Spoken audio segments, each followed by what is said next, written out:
Yes, they necessarily, logically, have to be the largest party in the House, because, well, here... Marginal seat. The sitting member, Mr. Fred Blackburn, holds it for Labour. The 1951 Labour majority was 298. And Kingston upon Hull East, there was a major redistribution here. The sitting member, Commander Harry Percy, Labour, who sat for 10 years, a well-known member of the House, in this major redistribution holds the seat for Labour. That Stalybridge and Hyde result is really the most important. Again, I slipped up slightly, saying that we got all the marginal seats in. There were Stalybridge and Hyde and North Norfolk. Well, there was Stalybridge and Hyde, and it was held by Labour down from 298 to 155. Another result from Cardiff North changes the Conservative figure. Mr. David Llewellyn, who was Under Secretary at the Home Office, holds this seat for the Conservatives. The 1951 Conservative majority was 6,808.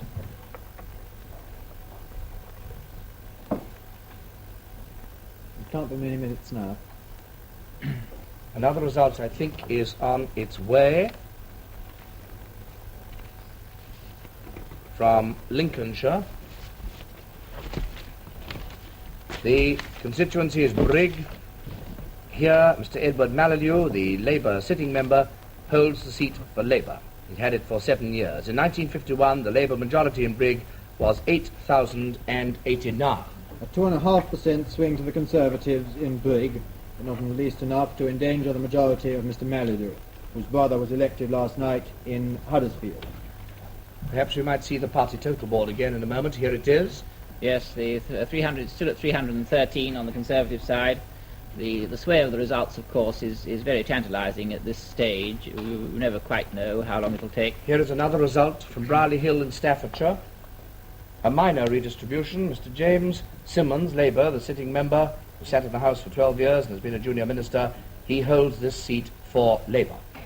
Yes, it would have taken a 2.5% swing to oust him. There was only a 1.5% swing in Brierley Hill. We'll look for a moment at the interior of the House of Commons again, Terry. Yes, well, there you see, it only requires now, that's 2 seats, isn't it, I think? Two. Two to be filled up, to give the Conservatives what you might call a mathematical majority over all other parties in the House of Commons. It wouldn't be a working majority if it stopped at that, but that is the decisive moment mathematically when they go into a majority over other parties. We haven't reached it yet, as you can see. There are another result comes in, and I think it's going to have an effect on the situation in North Yorkshire. Here, the Conservative candidate has the seat. The sitting member, Mr. Robert Turton, who's a junior minister. 1951 Conservative majority was 17,162. That means we have one more Conservative seat needed, and further results, I think, are just coming in. Could we see the party total board a moment, perhaps, to confirm that? Yes? Yes. Now here is another result coming in North Cornwall, and I think this is the decisive figure. Well, we don't know about these Press Association totals, which may be confusing us a bit. If the totals are correct, this result from Cornwall North, I think I'm right in saying, where the sitting member, Sir Harold Roper, has held the seat for the Conservatives, where the Conservative majority in 1951 was 5,140, according to my calculations, and I may be wrong, mean that there will be, or is, a Conservative government.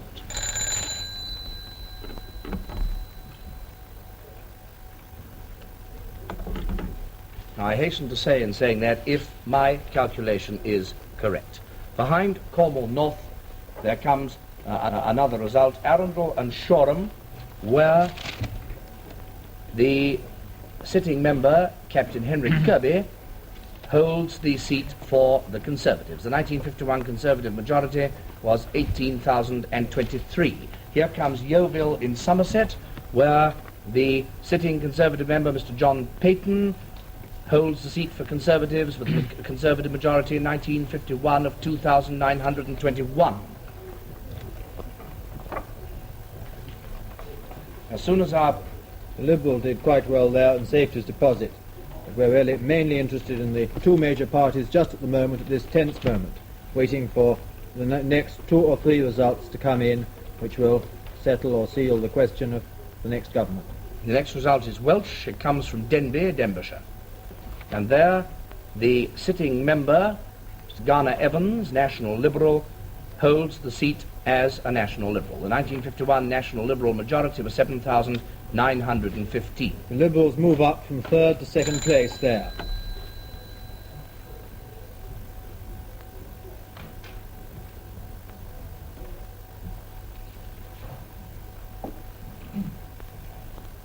Yes.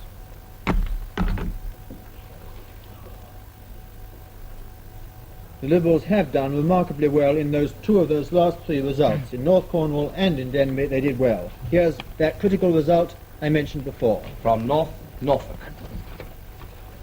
In North Norfolk, the sitting member, Mr. Edwin Gooch, President of the National Union of Agricultural Workers, holds the seat for Labour. The Labour majority in 1951 was only 279. And there's a 1.2% swing to Labour there where they need it most. We come now to another result from Wales, Aberavon. Here, Mr. William Cove, the sitting member, holds the seat for Labour. 1951 Labour majority, 18,620 party totals. And here you see the figure has been exceeded, and therefore I can confirm what I said earlier, that there will be a Conservative government. Well, the figure there is now decisive. We'll see, perhaps for a moment, the interior of the House of Commons too. Well, now that shows the situation graphically presented, where the Conservatives, having filled the white half, squares, 5 seats to a square, have now got sufficient seats to move over into the other side and express their absolute mathematical majority in that way. And there it is. One more result now waits to come in and can't be delayed. East Grinstead in East Sussex. There was a major redistribution. Mrs. Emmett, the new Conservative candidate there, takes the seat or retains it for the Conservatives. And we now go from this studio over to Abbey House, the Conservative headquarters, to William Clark. Well, here, of course, in the last 5 minutes, there has been a good deal of excitement in Abbey House. But it's only a fairly sober form of excitement. Really, last night was the time in which there was a feeling of triumph. Today, there is a great interest in whether or not there is going to be a workable majority for the new Conservative government. And I couldn't get anyone upstairs in the chairman's room to commit themselves as to what they thought they would have. But they are still hoping that they will have a considerably larger majority than they had in the last House, and one which will make it a good deal easier for the government to carry on. But for the moment, though there is confidence, it is sober, they do realize that there is certainly no landslide, and we will expect later in the day to hear the official views of leaders of the party on their victory. Right now, over back again to Richard Dimbleby in the studio. There are in the studio some more results waiting, which we must take, I think, if they're ready for the board. Hello? Now, before we take these results, we're going to take you straight over to Labour Party headquarters. We go to Bob Mackenzie, from here to Bob Mackenzie at Transport House. Here in Transport House is Morgan Phillips, the General Secretary of the Labour Party. Now, Mr. Phillips, has the result come as a surprise to you, this Conservative victory? Well, not wholly as a surprise. It's a disappointment, of course, naturally, when you lose an election. But I would like to ask you to keep in mind the fact that we were fighting this election side by side with the local election, that we knew we were bound to lose seats because of the terrific gains we'd made 3 years ago. And it seems to me that all the pollsters have been doing their best as well in order to create the impression that Labour had no prospect. We therefore had to fight this down, and I think we've done remarkably well over the last weekend. I would like to have done better. Some of the commentators have said that it's been a failure of turnout on the Labour side that accounts for the result. Now, do you feel that the Labour Party has failed to get its members out to vote on this occasion? In some respects, yes. But that's not true in every case, because you've seen some narrow marginal seats that we have held that ought to have been lost if the general average swing was applied to those seats. And we therefore feel that generally the overall reduction in the poll has been to our disadvantage. Well, now, tell me, it's sometimes said that the Labour Party has a less effective organisation than the Conservative Party. Are you prepared to grant points to your opponents on this? No, not generally. There are parts of the country where they probably would have. And in any case, you see, they're able to maintain a much bigger paid organisation in the country, whereas we have to depend, for the most part, upon voluntary labour. Can you say a word about the future now? It looks like 4 more years of opposition for Labour. Do you feel discouraged at the prospect? Well, I'm naturally discouraged if there's a Conservative government at all, or any prospect of it at any time. But I do think that it will certainly give us the opportunity of revitalising the party. We shall have to keep on our toes because we believe, you know, rightly or wrongly, that traditional Toryism is back in the saddle. And unless the Labour movement is vital and alive, we should be going back to some of the policies that are so damaging to the interests of the mass of the people. Well, thank you very much indeed, Morgan Phillips. Returning you now to Richard Dimbleby in the studio. Now you've heard Mr. Morgan Phillips' opinion of the situation now, and we have in the studio waiting some more results with which we will proceed. First of all, Normanton in West Yorkshire. Here, the sitting member, Mr. Albert Roberts, who sat for 4 years, has held this seat for Labour. In 1951, the Labour majority was 19,853. They got just the same share of the poll this time as they did last time, the Conservative and the Labour candidates there. And in Cardiff West, a very well-known Welsh member of the House, Mr. George Thomas, has held the seat for Labour. The 1951 Labour majority was 5,400. With a slight swing to Labour there. We go to the extreme north for the result from Blyth, where once again the sitting member is a very well-known Labour member, Mr. Alfred Robins. He has sat for 5 years for Blyth and holds the seat for Labour. The 1951 Labour majority was 25,639. Mr. Robins, of course, was a minister. A 1% swing to the Conservatives in that Northumberland seat. Before the next result, we'll take the party totals again. Yes, well, now the lead of the Conservatives over Labour has been pulled back to 62. And I think our interest from now on will begin to concentrate on this question of what lead the Conservatives are going to have, what majority they're going to have. At the moment it's 62 as against 70 a little while ago with the run of the results. And 54 seats still to come in. And more results are coming in. Here is the result for Belper, Derbyshire. Here the sitting member is an ex-minister, Mr. George Brown, who sat for 10 years, and he has kept the seat for Labour, the 1951 Labour majority being 8,197. An 82% turnout in Belper, that's high. To the west, to Glamorganshire for Neath, where the sitting member, again, Mr. David Williams, Labour, who sat for 10 years, holds this seat for Labour. The 1951 Labour majority, 24,129. Here is another Welsh result from Berwethdy in Monmouthshire. Here, the sitting member, Mr. Harold Finch, Labour, who sat for 5 years, holds the seat for Labour. The 1951 Labour majority in Berwethdy was 25,243. We go straight on.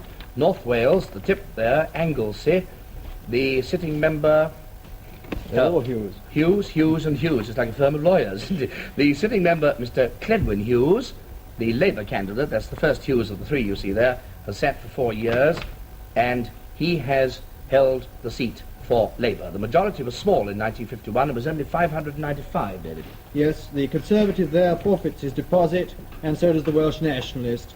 And the Labour majority goes up very considerably. To Yorkshire now, to Pontefract. There we have the sitting Labour member, Mr. George Sylvester, who sat for 5 years and 3 years before that for Normanton, holding the seat for Labour. The 1951 Labour majority was 24,237. A slight swing to Labour in proportion of votes. Straight on to Pontypridd in Glamorgan, where, once again, a sitting Labour member, Mr. Arthur Pearson, several times Labour whip and treasurer of the household, who sat for 17 years, holds the seat for Labour. The 1951 Labour majority in Pontypridd, 20,075. To Scotland, to Fife East. East Fife, where the sitting member, Mr. Henderson Stewart, Liberal and Conservative, and Under-Secretary at the Scottish Office, Junior Minister, holds the seat which he's held for 22 years. Each party having exactly the same share of the vote as in 1951. And on again to Basingstoke, near London now. A major redistribution here on the retirement of Squadron Leader Patrick Donner, the Conservative candidate, and in his place, Mr. Freeth, the new Conservative candidate, holds the seat for the Conservatives. 77% turnout in Basingstoke. Results from Hemsworth in Yorkshire. There was a major redistribution here. The sitting member, Mr. Horace Holmes, who sat for 9 years, and at the last 2 elections, I believe, has had the largest majority. And he's got it again this time. Has got it again, so there's a hat trick in the largest majorities. That's something for a man to remember. He holds the seat for Labour. Derbyshire West, West Derbyshire. The sitting member, Mr. Edward Wakefield, Conservative, and Assistant Conservative Whip, holds the seat for the Conservatives. The 1951 Conservative majority was 6,645. 1% swing to the Conservatives. To West Gloucester, Derbyshire. to West Gloucester. Here, the sitting member, Mr. Phillips Price, 22 years in the House, holds the seat for Labour, the 1951 Labour majority. This covers, by the way, a lot of the Forest of Dean, this constituency, was 6,679. 3% swing to the Conservatives there. Kingston upon Hull West, a newly made seat. Here, the Labour candidate, Mr. Mark Hewitson, who sat for Hull Central for 10 years, has taken the seat for Labour.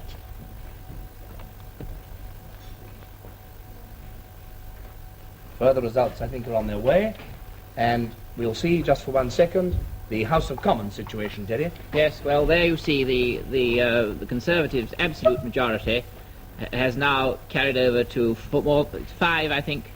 In 5 seats are occupied on the other side, on the Labour side. The white squares have spilled over to the extent of 5 seats onto the other side. That means that 320 seats are in the hands of the Conservatives, which in turn means they've got 5 more seats than the necessary total required for an absolute majority. And now we'll look at the party totals, which are to date. Yes, I haven't done my arithmetic yet, but I think let's see. 52 seats still Yes. to come, and no change on the gains and losses. We've had hardly any as the day has gone on. From Wales, from Glamorgan, Ogmore. The sitting member, Mr. Walter Padley, holds the seat for Labour. He is a very prominent member, the national president, in fact, of the Union of Shop and Distributive and Allied Workers, known as USDAW. And here the Labour majority in 1951 was 27,518. A swing to the Conservatives there, or the bigger one, a 3% swing to the Conservatives. It's perhaps just worth saying in relation to those Norfolk seats that David's been talking about, there is, I think, possibly an historical reason which is partly explains the extremely delicate balance in North Norfolk, and that is the deep-rooted liberalism of the area, which is perhaps more profound than in many other areas and leaves a lot of divided allegiance. Do you agree, Butler? Yes, it does seem to me to be the one area where there's been a swing to Labour in the region. We've been checking on detailed regions, and there was a swing to Labour in these East Anglian seats of nearly 1%. Everywhere else there's a small swing to the Conservatives. And now we're going to pay a visit out across London again. No, we're going to give you a result first, which came in on top of our visit outside. Honiton, Devon. Here, the Mr. Robert Matthew, the Conservative member who succeeded the retiring member, Mr. Cedric Drew, has held the seat for the Conservatives. In 1951, the Conservative majority was 17,157. And the Liberal did well there. He moved up to second in the poll. No, sorry, he was second before. He increased his poll by 3%. On the whole, the Liberals have done fairly well in the West Country, except in that result we had a little way back of North Dorset. Now, from our studio in London, we go across London to Labour Party headquarters at Transport House. For the past 3/4 of an hour, I've been here at the headquarters of the losing army. Naturally enough, there aren't any flags flying and not really very much elation. On the other hand, I wouldn't say, from what I've seen and the people I've talked to, that there's anything resembling despair. I suspect, indeed, that for the last stages of the campaign, there was an undertow of doubt about the outcome as far as Labour was concerned. And there's been nothing resembling surprise here at the Labour headquarters as a result of what's happened. On the other hand, I think you might like to hear from a trade unionist. As you know, Transport House is the headquarters not only of the Labour Party itself, but of the Trade Union Congress. And a member of the General Council of the Trade Union Congress has agreed now to be interviewed, Mr. Tom Williamson, himself a former Member of Parliament and General Secretary of the General Municipal Workers' Union. Well, Mr. Williamson, speaking as a trade unionist, how do you think this result is going to be received, that is the triumph of the Conservative Party? Well, we're in a democratic system, and of course we've always got to be prepared to accept a change of government. Do you feel that the unions will be happy to work with the Conservative government in the period that lies ahead? Well, I wouldn't say that, of course, they'd be happy to work with the government. I'm perfectly certain they will. Now, what about your relationship with the Labour Party in recent times? It's been said by your Conservative opponents that the satisfaction of the ordinary working people with things as they are now accounts for the Conservative victory. Do you agree? No, I don't agree. I think there are a number of circumstances. I think the Conservative Party have been very fortunate in having the economic state of the country on their side in this election. And it may well be that the difficulties that we know have been happening within the Labour Party may have had some little effect, but I think it's very minor and very small. Do you think there will be any tendency, looking ahead now, for trade unions to drift away from their allegiance to the Labour Party? No, not at all. No, I don't think so. I think the trade unions will always regard the Labour Party as the political side of the great Labour movement. And looking ahead still further into the new Parliament, do you expect that the Labour Party will be in any series of difficulties because of its internal differences that we saw recently? I hope not. Well, thank you very much indeed, Mr. Williams. Returning you now to Richard Dimbleby in the studio. I think I should have said when we went over there, that our old friend Bob Mackenzie isn't with us now because he just happens at the moment to be working at the other end, but we've not lost his services for all that. Another result is in, and here it is. It's Rye in East Sussex. It's one of the newly made seats, and the Conservative candidate, Mr. Godman Irvine, a barrister and farmer, has captured it for the Conservatives. I see now that they're ready to receive us back in Oxford, where we've not been for some time. Let me remind you that there, Herbert Nicholas and Alan Bullock, two historians, have been watching all that's been happening, and happening so busily in the last 2 hours. They've probably had some time in the peace of Herbert Nicholas's room there to digest what's been going on. Anyway, we hope so. And to hear from them now, we take you from London over to Herbert Nicholas's room at New College, Oxford. Well, good afternoon. I think what struck me so far in this election here, but has been the increasing gap between the percentage of the votes gained by the parties. In the last election, in 1951, the Conservatives actually had a smaller percentage of the vote than Labour. Yes. Although they had Formed a government. This time, they've got a much larger percentage. As far as I've seen, the last figures were 51% for Conservative of the vote and 46% for Labour. But the gap between the number of seats doesn't appear nearly as large as one might have expected. Now, how do you account for that? Well, I suppose one thing that's happened is that this picture which we started off with last night of absolute uniformity throughout the country, or the impression we carried away with us when we were in bed, is really been in some degree altered by the events of today. There's been more local variation than we expected. The East Anglian result, The one that just came in. which David Butler was mentioning, where there was a swing towards Labour throughout the whole region, and where Dye carried his seat that he lost before, that I think is an indication that perhaps the pattern is a little more broken up. And some of the marginal seats, which Labour might have been expected to lose, in fact they got out their people, perhaps because it was a marginal seat, and managed to check the possible loss which might have occurred. This raises the question, doesn't it, of whether personalities whom we've been playing down all the time, saying they don't matter, whether in some way they've been coming into their own a little in this election. Well, I hope so, and I think everybody would hope so. But one remembers the agents who said they weren't worth 500 votes. Exactly. That doesn't seem to be true. Well, when you look at the way in which it may be particularly true of Liberals, but I couldn't help noticing that where two very well-known and popular Liberal personalities had stood down, Dinglefoot and Kendall, that the Liberal vote had slumped.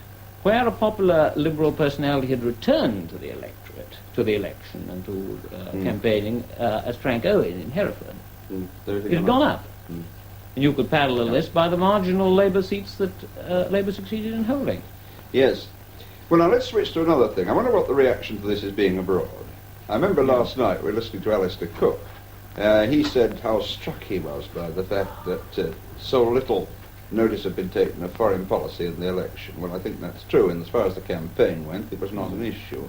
Perhaps the decision to invite Russia to four-power talks immediately before took it out of the election. But on the other hand, I think it is true that if foreign policy wasn't a great issue in the election, the effect of this election abroad is very important. How do you think? Well, now, what will be the effect in the United States? Well, I think that although foreign policy wasn't an issue, the parties didn't terribly disagree about it, yet certain themes were stressed by both parties. Yeah. Peace, four-power talks. Yeah. And I should think that in the United States in particular, of course, they'll feel that a conservative victory is an endorsement of the policy that Eden has been pursuing. They probably didn't realize how little the difference was between the two parties. They seem to have made bogies out of the Labour Yes, exactly. But certainly this will have the effect of making them feel that there's nothing to worry about, that British policy is going to pursue the same lines as it has been hitherto. In other words, the result's likely to consolidate the alliance. Certainly. Well, isn't there so on the continent? I should have thought so, Yeah. and I should have thought once again it makes an impression of British stability, the stable picture of the electorate as a whole, no sort of violent swing one way or the other. Well, that's all we've time for now. Back to Richard Dimbleby in the studio. Well, there is waiting here in the studio a result, which we may see, I think, at once. Hexham in Northumberland. There, the sitting member, Mr. Rupert Spear, Conservative, holds the seat for the Conservatives. The 1951 Conservative majority was 7,499. And there's rather a big swing there for the Conservatives, 4%. Yes.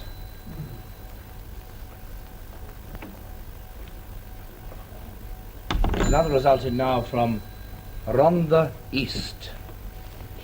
Here, the sitting member, Mr. William Mannering, who sat for 22 years, a former miner and miner's agent, holds the seat for Labour. The 1951 Labour majority in Rhondda East was 24,436. There's a communist candidate Who here. goes up from third to second place, and who saves his deposit. Goes up from 8% of the vote to 15% of the vote in Rhondda. Her deposit. Yes. Her deposit, sorry. Mrs. Now, Howell. from London, we go out. We have news that, with luck, if we go to West Wales now, by magic, we may be able to hear the story told by a miner about how the results of the election have been heard and assimilated somewhere in the pits. So let's go from London over to Cross Hands in West Wales. And here in West Wales, we're rather lagging behind the rest of the country because in Cross Hands, we're on the border between two constituencies, Llanelli and Carmarthen, and neither of those results has as yet come in, but we're waiting for them. Now, of course, we have here a combination of agriculture and industry, mainly agricultural in Carmarthen, where Sir Rhys Hopkins Morris is the sitting Liberal member, and mainly industrial in Llanelli. But I'd like you to meet someone who is typical, I think, of the industrial side, rather unfortunately typical in one way, Mr. Sidney Jones. He's a miner and hasn't worked since 1937 because of silicosis. Well, Mr. Jones, you voted, I take it, Labour? Yes. And what do you think Mr. James Griffith's chances are? Oh, I undoubtedly is in. Yes. There's no question about it.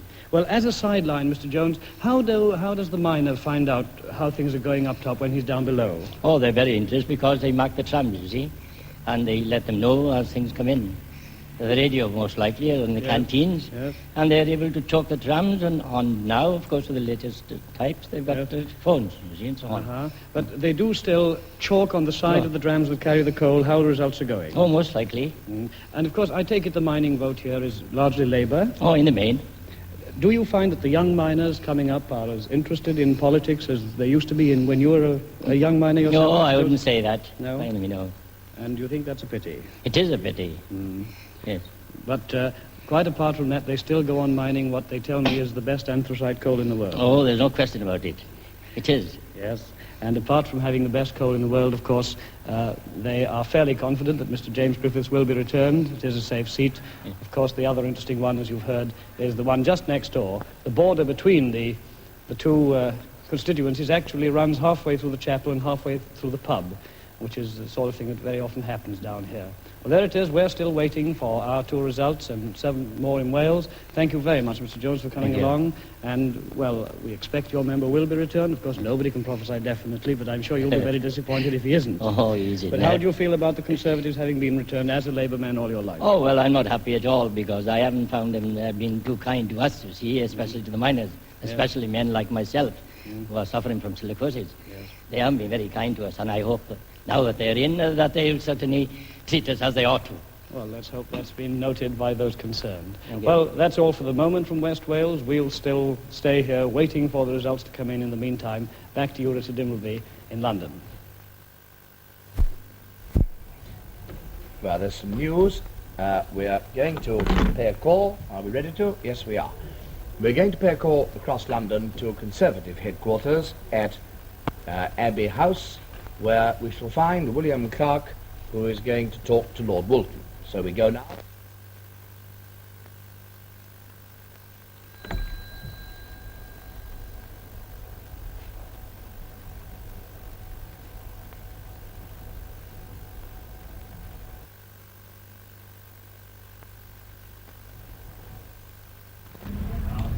Well, here we are in the Victorious headquarters, and I have with me Lord Woolton, the chairman of the Victorious Party organisation. Lord Woolton, do you feel fairly pleased with how things have gone? Well, I think I should be very ungrateful if I didn't. They have gone a little better than we expected. We're very pleased with the result. For this particular reason, you know, you very often heard it said, I'm sure, that the Labour Party had the votes, well, we had the seats. Yes. Well, I can't say that anymore, because now we've got both the votes and the seats, and that is very gratifying. That is as it ought to be. Prime Minister said something about the young vote of this country. Do you think that that has swung to Conservatism now? Oh, but I do. And we've gone to a great deal of trouble about this, you know. For the last several years, it's taken a long time, we've been organising the young Conservative movement right throughout the country, and it's been very interesting. We've got it in the universities, we've got it in the factories. It's very encouraging, and to think that those people, the younger people, are now supporting us really gives us great encouragement. We heard from Transport House that you had, of course, a large organisation here with a good deal of paid labour. Do you think that that is the basis of your success? Oh, not at all. Not at all. I don't know why they said that. Of course, you can't run political parties without having professional and expert advice. The great majority of our helpers are not paid at all.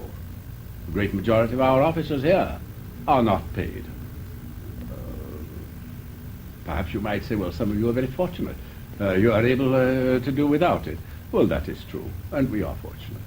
We've got a paid staff here, but believe me, we haven't got victory because we've been able to buy it in any sense. We've got it because we've had an enormous number of voluntary workers all throughout the country, and they've had a faith in conservatism. They believe in us, and we show them that they were right to believe in us. And there was a phrase, too, about return to traditional Toryism. What's your view on that? Oh, well, you know, you've got to say things like this when you're in party politics. But there is no sign of going back to the backwoodsman or whatever they mean by traditional Toryism. I heard Mr. Morgan Phillips say it. I didn't think he said it in any flattering sort of way about traditional Toryism, you know. What we are going in for now is progressive government.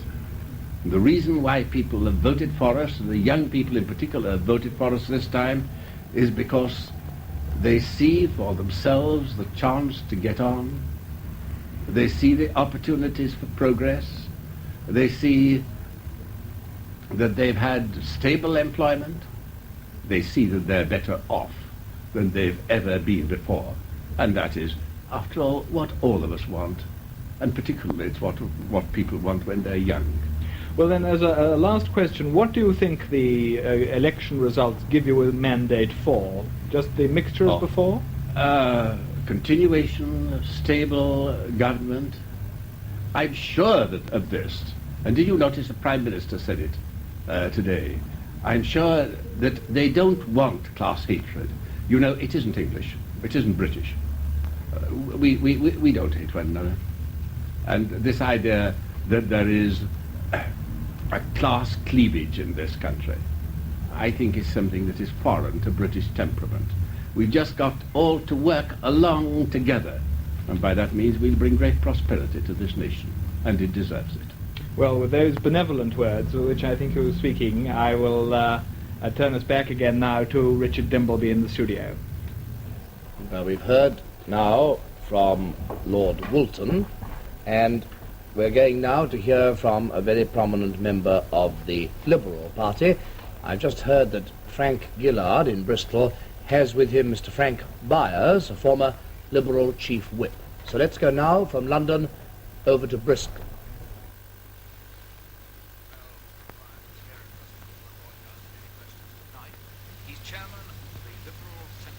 Association. That's right, isn't it? That's right. Your present status. What have you been doing during the election then? Well, my wife and I have completed about 2,500 miles all around the country, but mostly in the West Country, in Wiltshire, Somerset, Dorset, Devon and Cornwall, and then up to North Wales.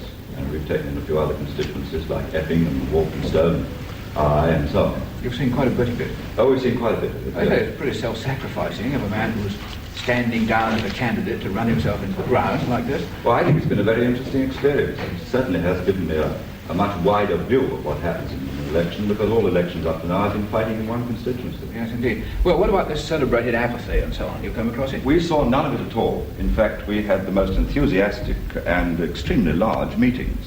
In Barnstaple on the eve of the poll, we had about 900 people inside the hall and about 500 outside. Your North Devon result was pretty good, of course. Very good indeed. Yes. Well, now, that's what I want to ask you, the $64 question, really. What do you, as a Liberal, a leading Liberal, feel about the Liberal vote in this election? Well, I'm obviously naturally disappointed that we haven't got more members of Parliament. I think we had every hope that we would. But I am tremendously encouraged by the fact that in quite a number of the constituencies, the vote has shown a remarkable increase. And in some constituencies, as you've seen, we've now come up to second place, a good second, and Labour is at the bottom of the poll. And this is about the first time in my lifetime that I can remember when we've had this encouraging turning point. And I believe we've got a foundation now in a lot of constituencies from which we can build up real strength to go forward. I see. You feel, in fact, that this election has been a stride forward on your declared path, towards your objective, in fact, of becoming the major alternative party? Oh, I'm absolutely sure of that. And I think the fact that the votes have gone up in a number of these constituencies will encourage a lot of these other people, these I am a Liberal but, to come in next time and throw in their lot with the Liberal Party. You see the Liberal Party putting more candidates in next time, do you? I do. I certainly hope we shall. Yes. Yes. Well, now, and the other thing I would like to ask you is, what do you, as a Liberal, feel about the way in which feel about the general outcome of the election? Well, I think it would have been a far better House of Commons, if I may say so, if there'd been 12 less Conservatives and 12 more Liberals. Yes. But on the whole, I think it's a wise decision. I think the country has come to a good decision. A majority, round about 60, if that's what it's going to turn out, will be quite a comfortable one for the government, but not so comfortable that they can sit back on the job. And I think the country would have been very unwise, and I think they've seen it, to have entrusted the government of the country to a disunited and divided Labour Party at this particular moment.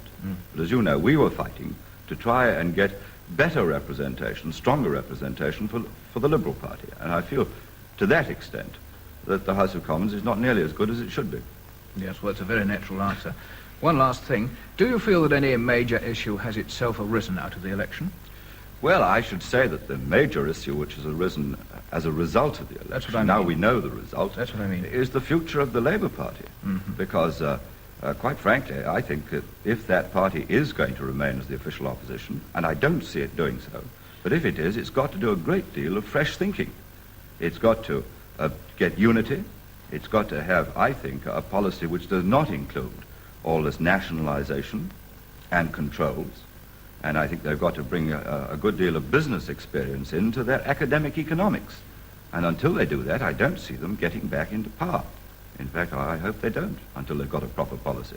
And It may well be that this is the beginning of the Liberal Party transplanting the Socialist Party as the official opposition. I don't know. It's an interesting speculation. Yes. I'm young enough to watch it. Yes. Any last thoughts, final words before we hand back? No, I don't think so. I think it's been an extremely interesting election, and I feel that we have picked up a lot of Liberal votes that we haven't perhaps had before, and quite a number from Labour.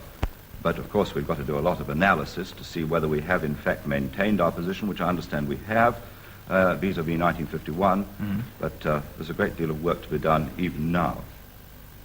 Well, thanks very much. So this election gives the Liberal Party some cause for optimism and cheerfulness. Thank you very much, Frank Byers. And now back once again to Richard Dimbleby. We have two results waiting here to give you. First of all, Colne Valley, West Yorkshire. Now here, there's been a major redistribution, and the sitting member, Mr. Glenville Hall, a member incidentally of what's generally called the Labour Shadow Cabinet, who has sat for many years in the House, was 5 years Financial Secretary to the Treasury and a delegate to the United Nations Assembly. Mr. Glenville Hall has held the seat for Labour. That's interesting for the fact that Mr. Glenville Hall did rather better. Admittedly, there were boundary changes against a Conservative opponent this time than he did last time when he fought Lady Violet Bonham Carter, with the Conservatives standing down and supporting Lady Violet.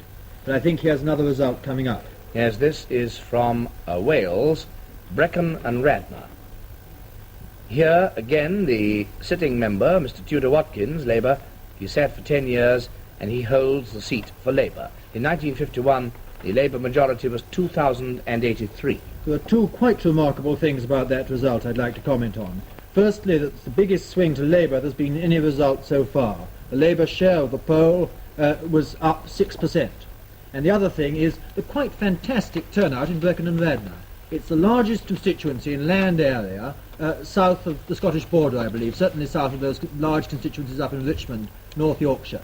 It's a very large and straggling thing, a little mining fringe along the south, and then just hill farmers.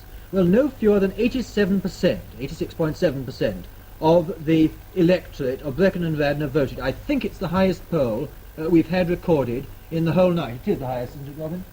I think so. It is the highest poll recorded so far. It is a quite extraordinary achievement when the poll has been dropping all over the rest of the country that it only dropped about 3% there, and still you've got almost 87% of the people voting in must be one of the most difficult seats in the country to fight. But here's another result. Here it is. There are two more, in fact. The first one is Bolsover, your Bolsover in Derbyshire. This seat is kept by Labour. Mr. Harold Neal is the sitting member. He sat in the House for 11 years. He used to be a coal miner. There are a lot of coal mines and limestone quarries in this area. In 1951, the Labour majority in Bolsover was 25,189. And then after it, we go to Wales, a result for which I believe you were waiting, David. Carmarthen, a minor redistribution. And here, Cerise Hopkin Morris, the sitting member, Liberal of course, has sat for 10 years and holds the seat for the Liberal Party. He, incidentally, was Deputy Chairman of Ways and Means. That means a Deputy Speaker of the House. These results are very interesting. These last three we've had in, because four we've had in, they eliminate 3 of the 7 marginal seats where the result was a bit in doubt. We didn't know about Carmarthenshire. There was only a majority of 467 last time. Brecon and Radnor was a relatively marginal seat. There was a big swing to Labour, and I think it's almost ceased to be a marginal seat. And then there was Colne Valley. It was only a 2,000 majority. So we've only got about 4 possible doubtful seats to come in. Now we're going now to pay another visit out. Not out of town, though, because we stay in town. We're going to Bush House. Over there, Brian Connell, who's been doing all our interviewing there today and last night, has with him, I believe, 3 journalists. We've heard some foreign journalists talking about the election. Now we come to some of our own, giving their points of view. He has with him H.V. Hodson, the editor of the Sunday Times, John Bevan of the Manchester Guardian, and Sidney Jacobson of the Daily Mirror. So we go now over to Bush House. And now, in contrast to the comments of foreign press representatives that you've been hearing from Bush House, here is our first opportunity to hear the reactions of representatives of the organs of public opinion in this country to the result of the election. We have Sidney Jacobson, political editor of the Daily Mirror, John Bevan, London correspondent of the Manchester Guardian, and H.V. Hodgson, the editor of the Sunday Times. Sidney Jacobson, I'd like to ask you first, the Daily Mirror has been very forthright in its support of the Labour Party. What comment would you make now that the result has been announced? Well, the Daily Mirror urged its readers to vote Labour, but it recognised that the Tories might win, and it said keep the Tory majority down as low as possible, and on that basis we are not surprised and perhaps not unhappy, not surprised anyway at the result. Now the election is over, I think that what the Daily Mirror will want to do is to know why Labour lost the election, and we would like to examine the defects perhaps in the leadership of the Labour Party, the cost of the internal feuds in the Labour Party, the cost of the great Bevanite controversy, and we would like to know why the Labour Party machinery, in our opinion, was so inadequate and so inferior to the very skillful and slick organisation of the Tory Party. John Bevan, I thought I saw you nodding agreement to an argument there. Yes, it's not only the Daily Mirror that will want to have an inquiry, but I think the Labour Party will want to have an inquiry too. Now, Labour's done rather better, I think, that quite a lot of its supporters expected it to do. And it's done particularly well in the marginal constituencies, but it's not done so well in the average constituency. And I think that there was a defect in morale. I think that the trouble is not only the feuds there have been in the parties, but that Labour no longer fears the Tories as it used to.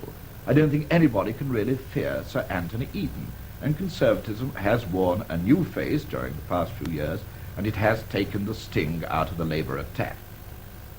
One thing I'm glad of, and that is that the statisticians seem to have proved wrong in most of their predictions, or in many of them. H.V. Hodgson, I think it's no breach of security to say that your sympathies are with the winning side in this election. Would you like to enlarge on your reactions to the result? Well, I'm not only happy myself about the result, but I think you can say that we're lucky to be in a happy country. Because if you look at the results as a whole, you could call this a no-change election. Not that there hasn't been any change in the figures overall, but that the voting has been clearly and deliberately in favour of keeping the government in power. Now, that's a thing that very rarely happens in this country. Very rarely happens indeed. It's been heard over and over again. It's the first time in this century that a government has ever increased its majority, which shows that the majority of people are happy in the government that they have, and I think they'll continue to be so. Of course, the size of the majority is important. I'm inclined to think that the Conservative Party is going to end this election with a majority that's going to be just about right.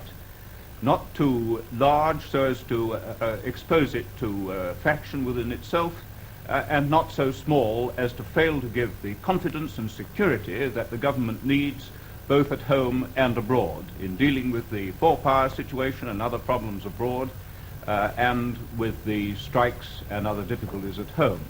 That, after all, is a very satisfactory result, this vote of confidence in the government. Thank you. Sidney Jacobson, I saw you forming another comment there. Hodgson said that the government has increased its majority, and that this is a very rare thing to happen. But, of course, it's increased its majority on a poll which is, generally speaking, a great deal lower than the poll in the last election. I think one of the things one will have to try and find out is why fewer people went and voted this time than they did in 1951. I think that's the most important point. Is there any comment affecting Lancashire which comes to mind, John Bevan? No, the results are pretty much what I myself expected them to be in Lancashire. But what I'm wondering is why Labour didn't get its vote out better. I wonder if Hodgson has any theories on that. Well, I think this is not merely a question of an organisation, it's a question of the policy with which the Labour Party goes to the country. The Labour Party got its majority in 1945, as it did, or got its big gain in 1929, because it was offering the people something that they thought was going to cure evils that they saw. Now, it has nothing fresh, it's had nothing fresh to offer, and only its strong adherents are enthusiastic about its policy. There's no enthusiasm behind it at all. Unless there are any more pertinent comments, where we must, I think, go back. And with that first British press reaction to the election result, thank you, Sidney Jacobson, John Bevan and H.V. Hodgson, and back to Richard Dimbleby in the studio.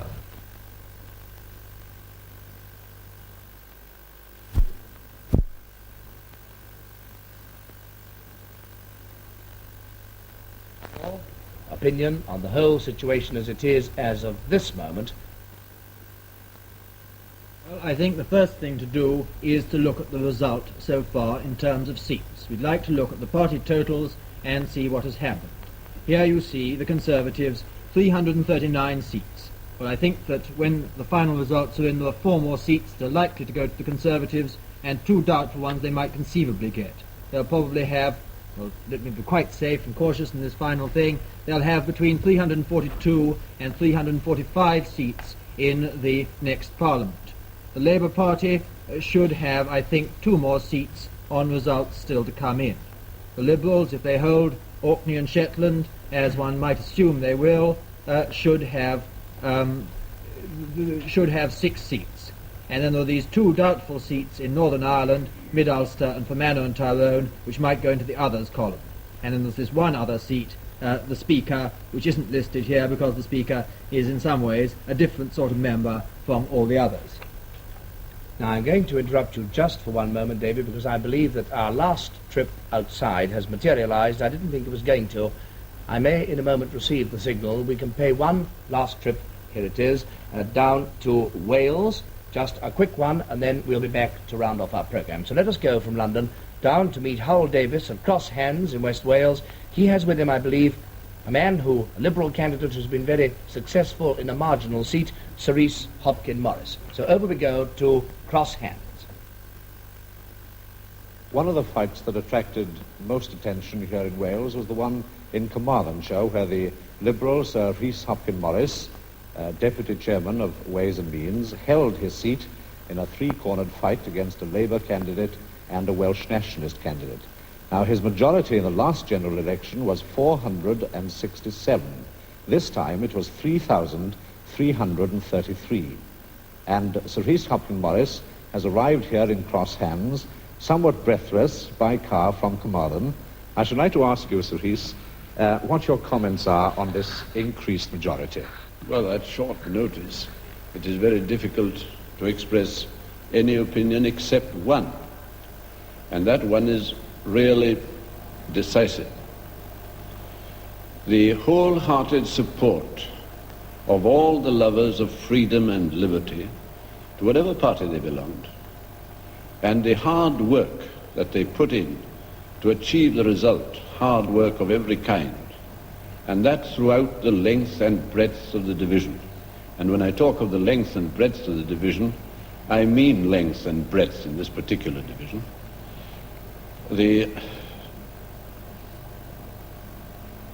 Those who were from the old to the young, they worked with a will and with full energy right throughout the contest. That is what accounts. And the beliefs that were behind them, the beliefs that urged them to their activity, those were formed the secret of the success of this election. Thank you very much, sir. Now, with my apologies, I'll allow you to recover your breath and return once again to the seat that you held for the Liberal Party in Carmarthen. And we'll return you from Cross Hands to Richard Dimbleby in the London studio. Well, now we've played our last journey outside, and we really do come towards the end of it all. And I'm going to ask David Butler to take up the story where he laid it down a moment ago. Now to come, David, I think to the question of time and voting, eh? Yes, well, I think it would be interesting at the end not to tie any clever fancy work with statistics, although I know that Robin Farquharson and those beside me could produce some brilliant and dazzling figures which would thoroughly confuse you, as possibly we've confused you earlier in the evening. I think it'd be interesting to see just how the results flowed in during this wonderful, strenuous 20 hours. I don't say wonderful in terms of the result, by the way. I just say because it's exciting listening to results, is what I personally happen to find the most enjoyable thing in the world. On this, we'd like to see the results by time as they came in this general election of 1951. You see, it was extremely close. All through the night, not more than 2 or 3 results different between the two parties. The Labour Party ended up actually, I think, 3 seats ahead at 4 o'clock. You see that light band for the period between 4 and 10 when we had no results.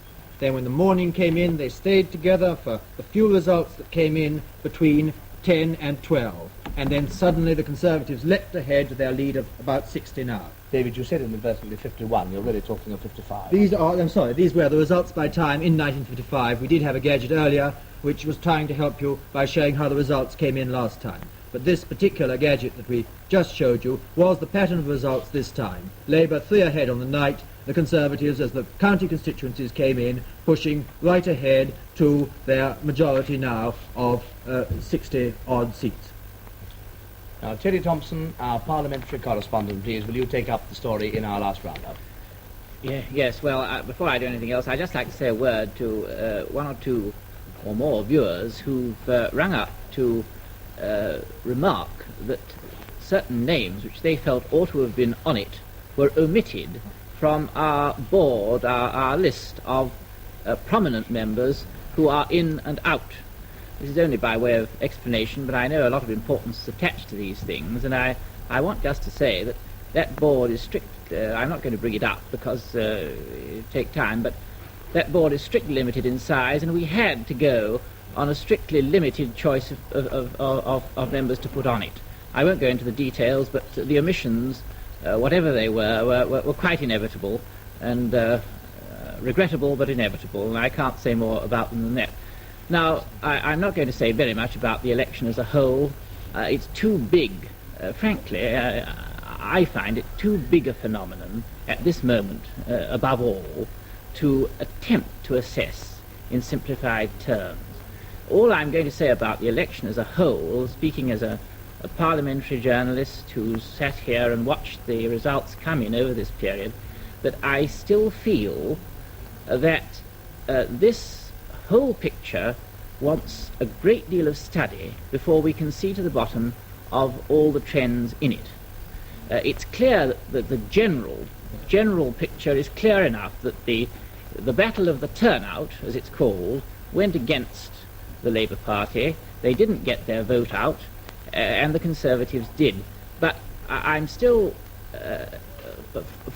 I'm still very much intrigued, shall I say, by a lot of what I would regard as cross-currents in this.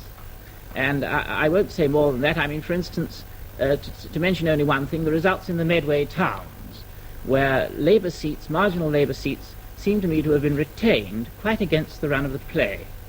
Then there's the whole position of the Liberal Party and so on, which I've no doubt fascinating conclusions will be reached on by David Butler in some book which he'll write in the future. Now, leaving then coming very briefly and finally down to the brass tacks of the new House of Commons, I would like to bring up the diagram. There it is, and I would I would only say one thing. You see there the white squares spilling over into that's the white Conservative part of the House spilling over into the other half, and that bar at the bottom on the left represents diagrammatically the Conservative majority. Now, obviously, somebody's got to finish up with some sort of majority in a general election. And the question of the desirability of it from the point of view of one party or another is no concern of mine. But I would just like to say this. I've said it before in the course of the day, but I think it is worth making again, finally, that there is a great deal of practical significance in the return to something which looks much more like what used to be called a working majority. I shall always remember when Labour came back in 1950 with 6, and after they'd had 150. And it was a new experience for British democracy, that. Nobody knew how on earth that was going to work out. Well, it went on much longer than anybody thought possible. And then, of course, as you know, in 51, the Conservatives came back without any very greatly enhanced majority on their side. And all that time, all through these years, the House of Commons has been working on these terribly narrow margins, and it's a great strain on all concerned, particularly on the members. Quite irrespective of party considerations, I think most members would admit this. And if we're going to have a House of Commons which has got 60, one way or the other, well, it may be very bad news to some and very good news to others, but I think, at any rate, from a practical point of view, it's going to make a great easement, in many respects, to the working of the House of Commons. And now to Bob Mackenzie for his summing up, please.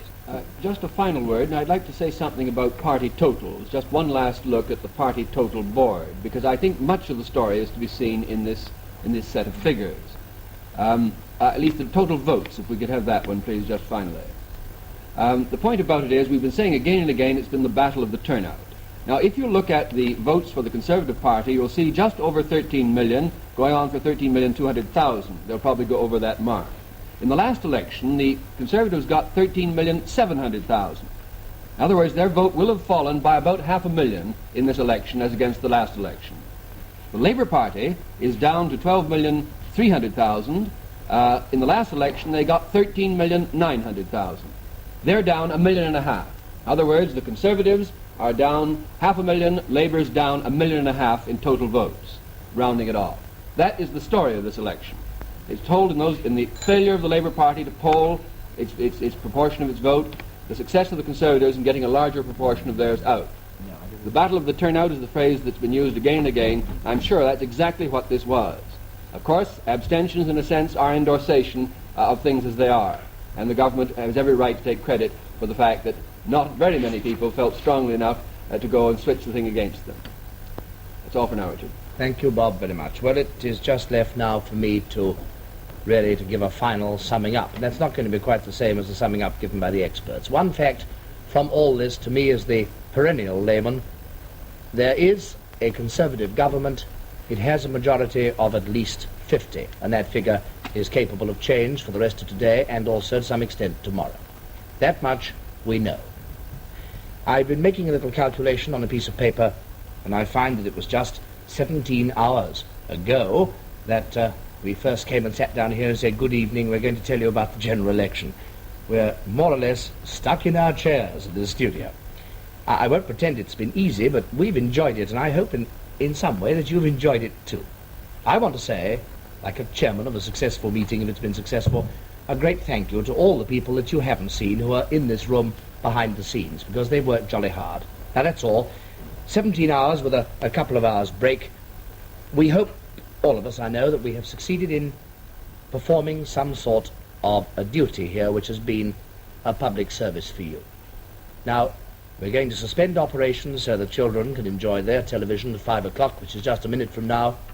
We'll be back at 6 with just a brief review, and then we have a very special program at 7:45 this evening. So if you remember those times, we bring to an end this marathon run after some 17 hours with a very simple and easy word. Goodbye.